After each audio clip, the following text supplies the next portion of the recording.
A mysterious invisible virus suddenly begins to turn the whole world into a land of death. One by one, people are transforming into ferocious and reckless zombies. Just to survive and stay alive, the entire world seems to be running backward in time. No medicine is working, essential food supplies are running out, and in the end, not a single country remains safe.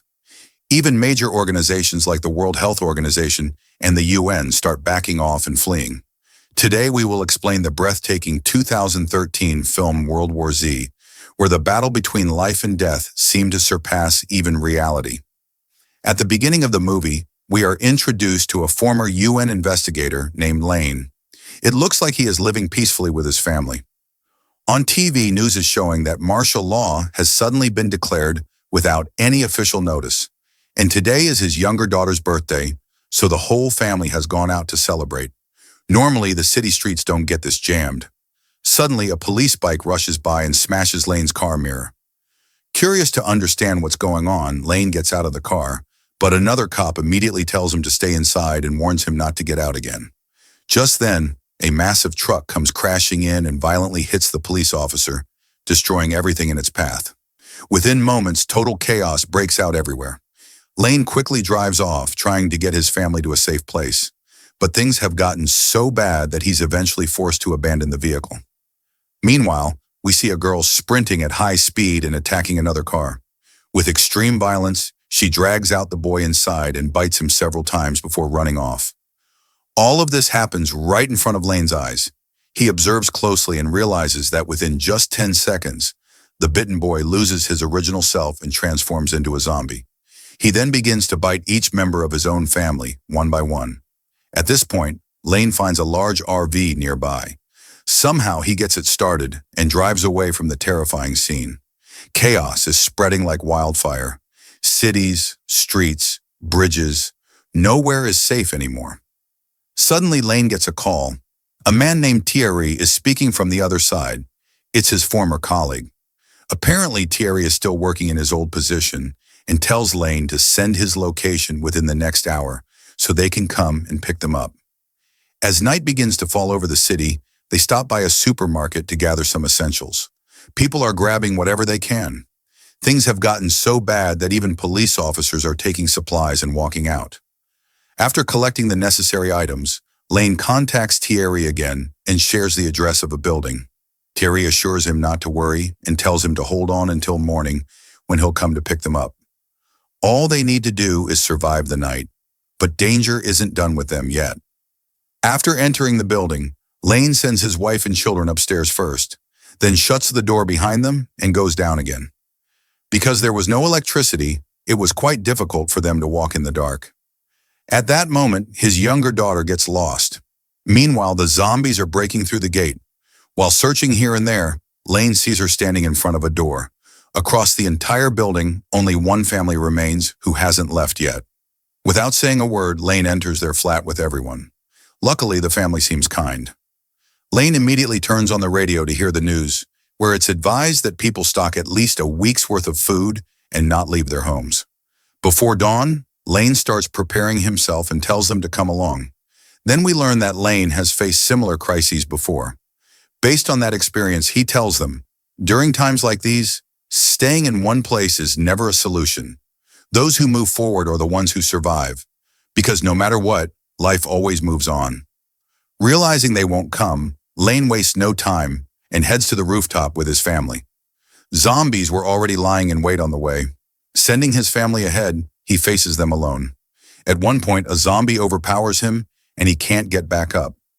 Suddenly, the little boy shoots from behind and saves him. We then learn that during this time, the zombies had infected the boy's parents too. Lane rushes to the rooftop's edge and begins counting from 1 to 10, from the moment of that zombie bite until now. If he gets infected, he will jump. Luckily, that didn't happen. He still remembers. The infection takes effect within 10 seconds of a bite. Finally, the helicopter arrives at the signal, but zombies are also rushing toward them. In the end, Lane boards the helicopter with his family. About 200 miles from New York, a U.S. Marine base camp has been set up in the Atlantic Ocean. Selected people from the cities are being flown in.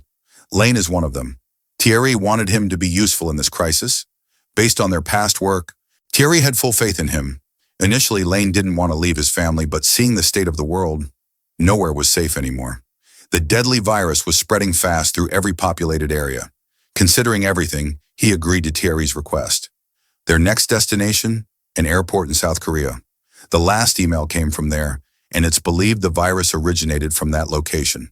Since no antibiotic exists yet, a young doctor and a team are being sent to investigate its source. Before leaving, Lane gave his wife a wireless radio so she could contact him when needed. After a long journey, Lane and his team land at an airport in the dead of night, without permission. This was their final stop. As they quietly step off the plane, some hidden zombies suddenly attack. Gunfire breaks out. The remaining soldiers arrive, but sadly the young doctor, on whom Lane had pinned all hope, is now dead. Lane had risked everything to come here with the team, only to lose his final hope.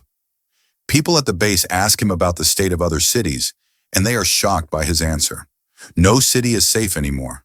There, he talks with a prisoner held for arms dealing. Interestingly, even after being outside for a long time, he hasn't been infected. Back then, some people had removed their own teeth to avoid spreading the virus. If one can't bite, one can't infect others.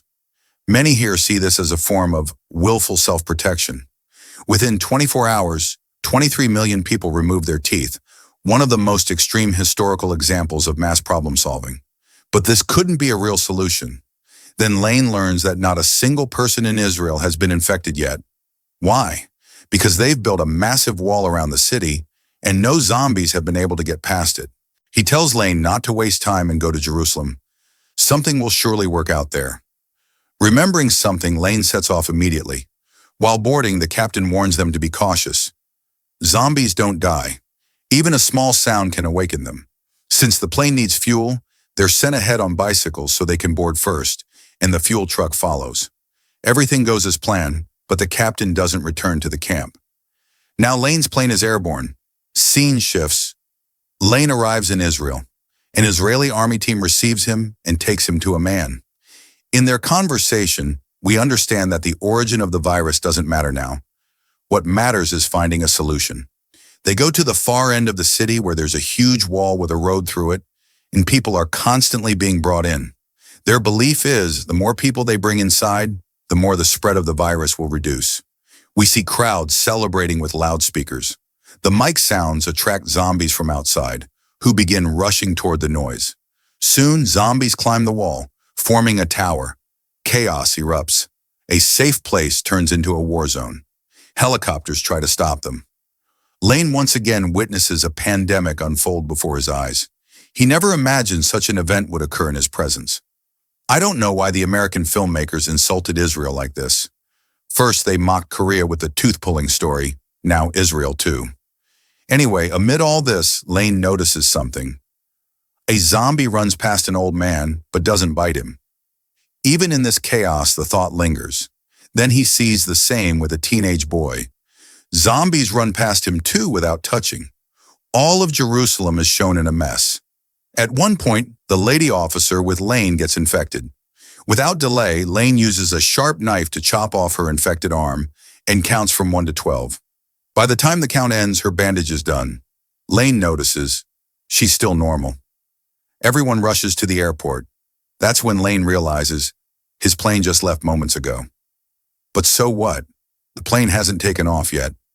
Lane with the team stands before it. Seeing the situation, the pilot is forced to stop the plane and lowers the emergency stairs. Both are taken in. Hearing the noise, zombies start running toward them, but it's too late. The plane takes off safely. Mid-air, Lane calls his wife to ask about the kids. So far, everything was fine. But who knew a deadly zombie was still on board? First, it attacks a crew member.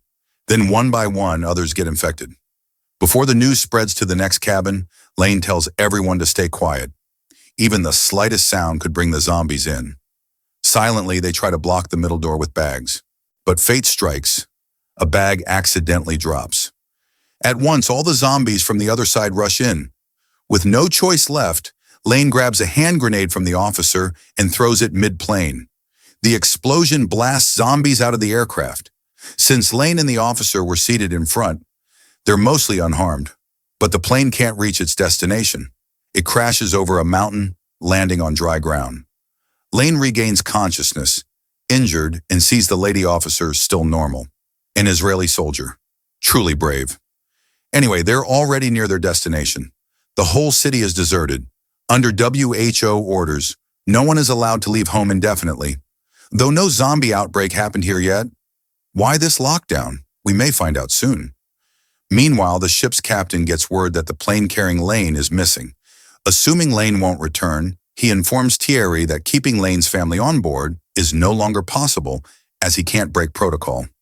So, his wife and kids are sent to a designated safe camp. Thierry feels ashamed, though he could do nothing.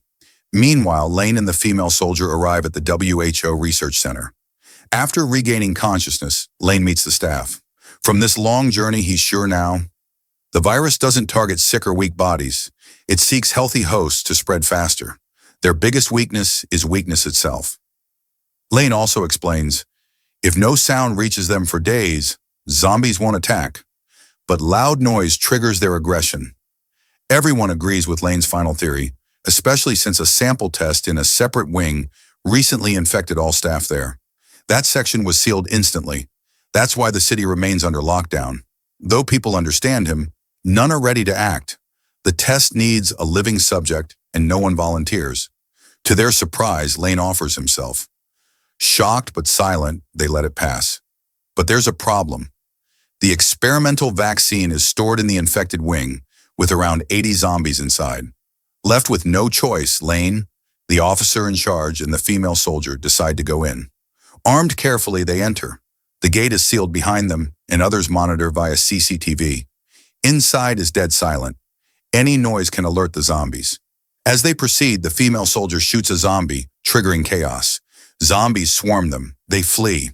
Lane sends the other two to the gate and draws the zombies away, saving them.